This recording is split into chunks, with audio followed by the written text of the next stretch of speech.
Assalamualaikum warahmatullahi wabarakatuh. Saya Muhammad Irfan Brahmana dengan NIM 2020 1011 0311 0409. Di sini saya ingin menjelaskan tentang perjanjian-perjanjian tertentu untuk tugas mata kuliah Hukum Ekonomi Bisnis. Perjanjian. Menurut Undang-Undang, pengertian perjanjian dijelaskan dalam pasal 1313 KUH Perdata, yaitu suatu perjanjian adalah di mana satu orang atau lebih mengikatkan dirinya terhadap satu orang atau lebih. Jika menurut Wirjono Projodikoro, perjanjian adalah suatu perbuatan hukum mengenai harta benda kekayaan antara dua pihak berjanji atau dianggap tidak berjanji untuk melakukan sesuatu hal atau tidak melakukan suatu hal, sedangkan pihak yang lain berhak untuk menuntut pelaksanaan janji tersebut. Nah, di sini saya ingin menjelaskan tentang perjanjian tertentu juga. Yang pertama itu ada perjanjian jual beli. Jika merujuk kepada pasal 1457 KUH Perdata, jual beli adalah suatu persetujuan dengan mana pihak yang satu mengikatkan dirinya untuk menyerahkan suatu kebendaan dan pihak yang lain untuk membayar harga yang telah dijanjikan.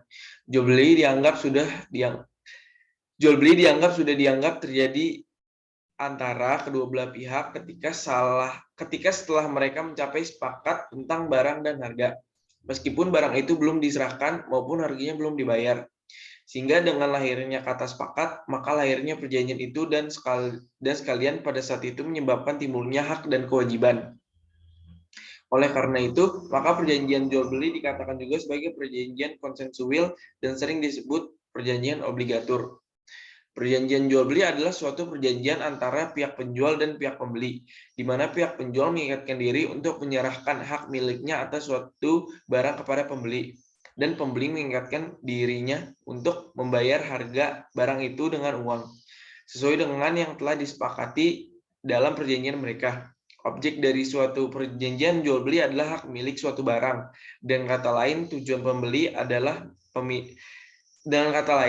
pembeli adalah pemilikan suatu barang. Unsur-unsurnya. Unsur-unsur pokok atau esensialia perjanjian jual beli adalah barang dan harga, sesuai dengan asas konsensualisme yang menjiwai hukum perjanjian Kitab Undang-Undang Hukum Perdata, bahwa perjanjian jual beli itu sudah dilahirkan pada detik tercapainya kata sepakat mengenai barang dan harga, yang kemudian lahirlah perjanjian jual beli yang sah.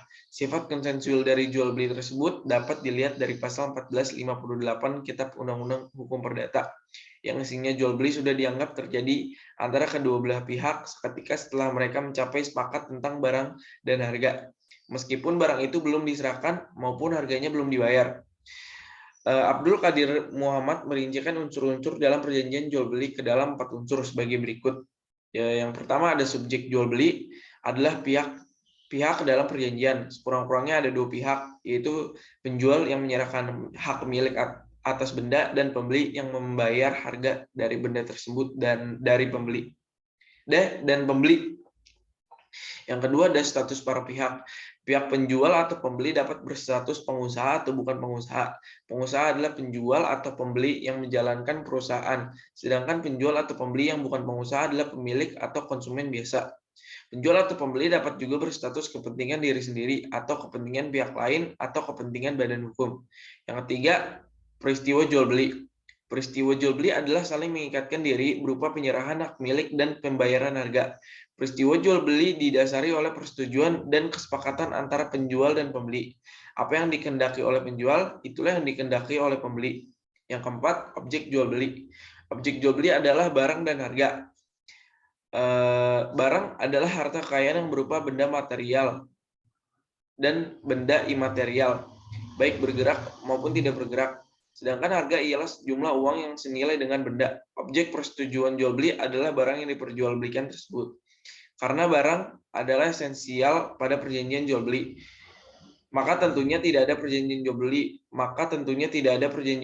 jual beli apabila tidak ada benda atau barang yang diperjualbelikan.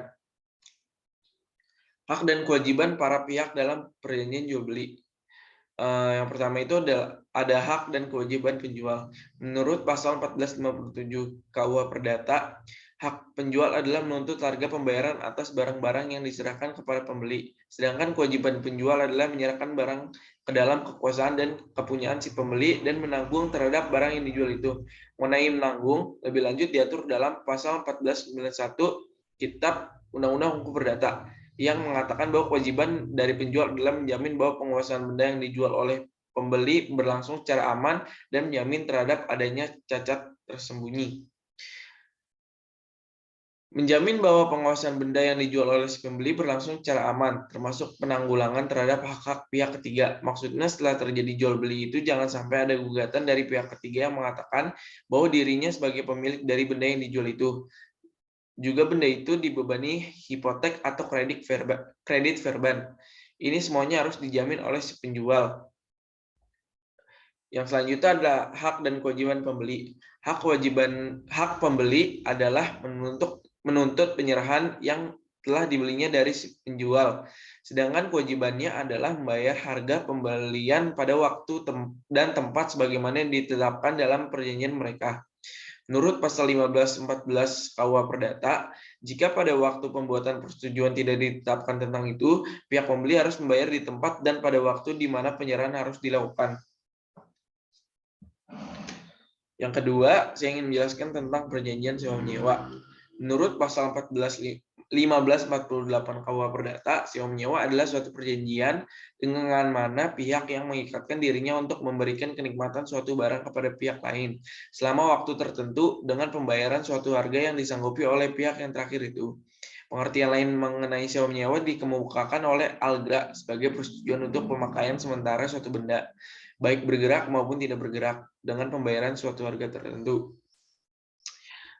Perjanjian sewa-menyewa punya unsur-unsur, yaitu adanya pihak yang menyewakan dan pihak penyewa, adanya konsensus antara kedua belah pihak, adanya objek sewa-menyewa, yaitu barang, baik bergerak maupun tidak bergerak, adanya kewajiban dari pihak yang menyewakan untuk menyerahkan kenikmatan kepada pihak penyewa atas suatu benda, dan adanya kewajiban dari penyewa untuk menyerahkan uang pembayaran kepada pihak yang menyewakan.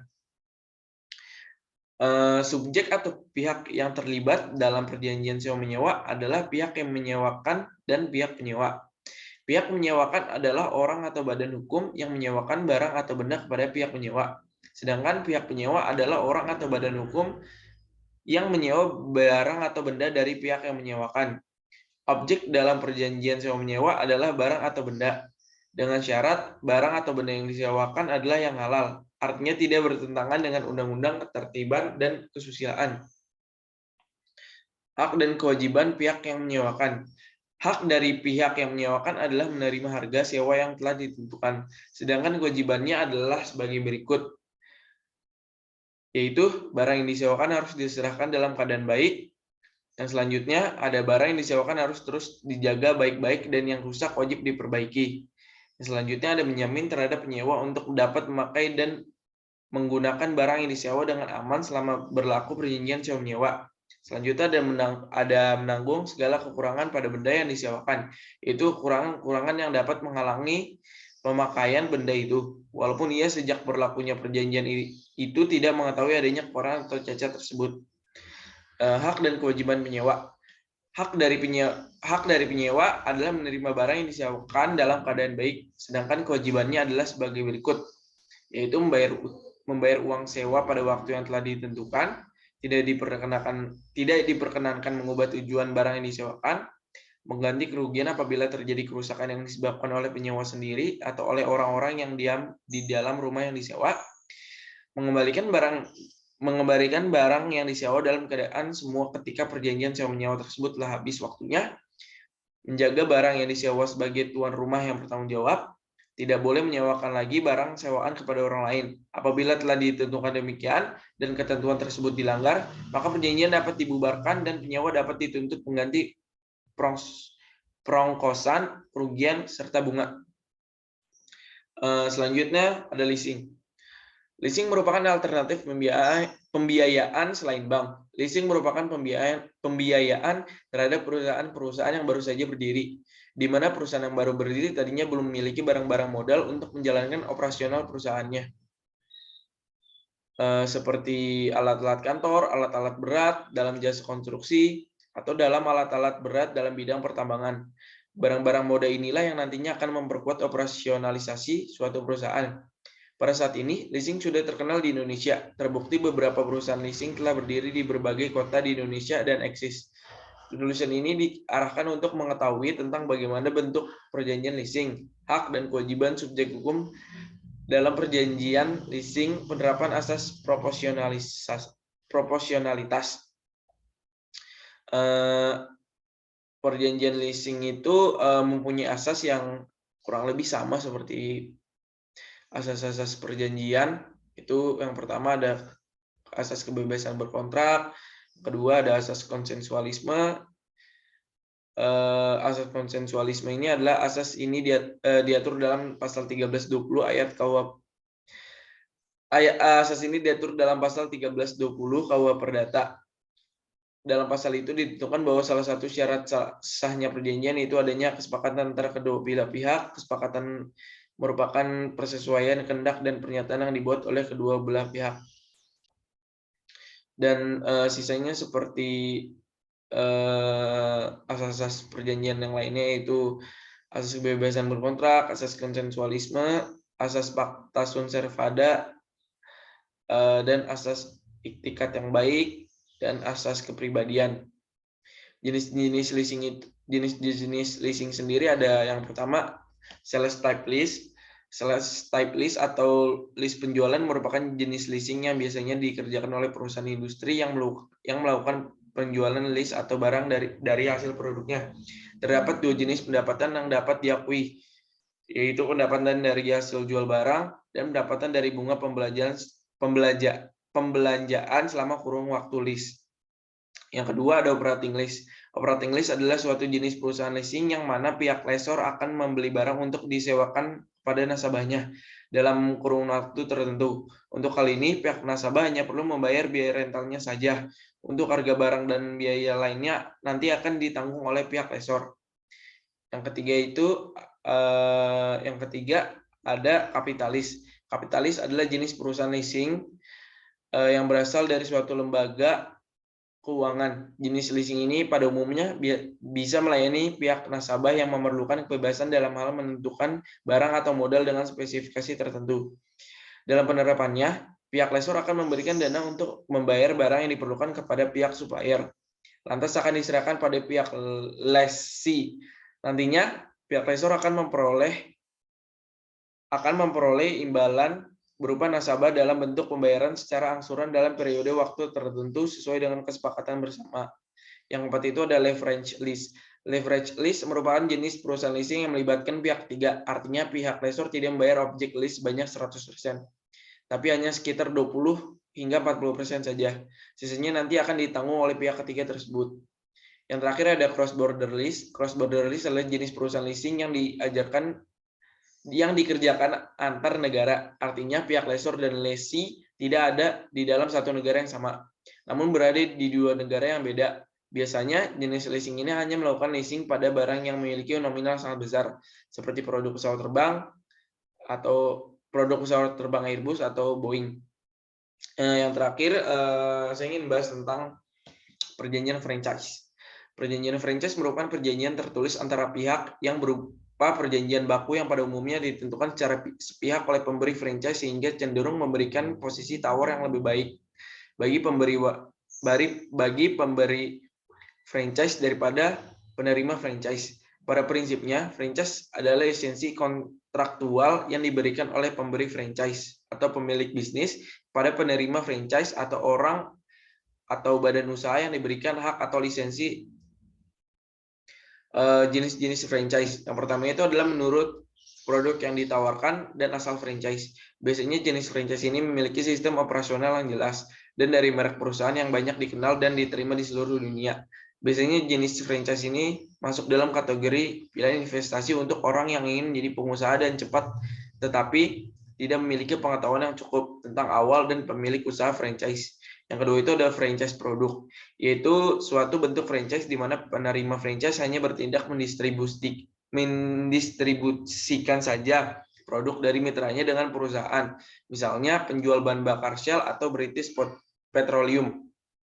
Yang ketiga itu ada purchasing franchise or manufacturing franchise, yaitu suatu bentuk franchise di mana franchisor memiliki hanya peranan memberi know-how dari suatu proses produksi, misalnya minuman Coca-Cola atau Fanta. Yang terakhir adalah menurut format bisnis atau franchise system, yaitu suatu bentuk franchise di mana pemilik franchise sudah memiliki cara yang unik dalam menyajikan produk dalam satu paket kepada konsumen.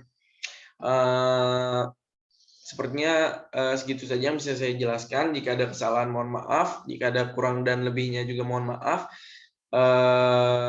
Saya pamit undur diri. Wassalamualaikum warahmatullahi wabarakatuh.